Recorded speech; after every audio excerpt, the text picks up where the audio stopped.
Hej blogger. I denne video vil jeg vise jer, hvordan I redigerer jeres profiltekst. I går ned i Bloggerinfo.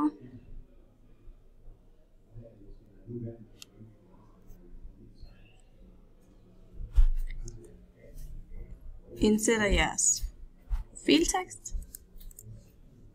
Måske vil I også have et billede.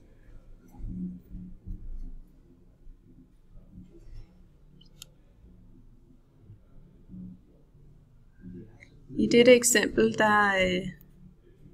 har jeg valgt Duelunds profilbillede.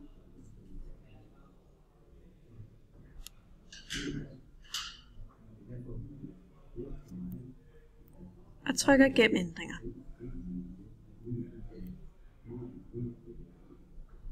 Lad os se, hvordan det ser ud på Duelunds blog.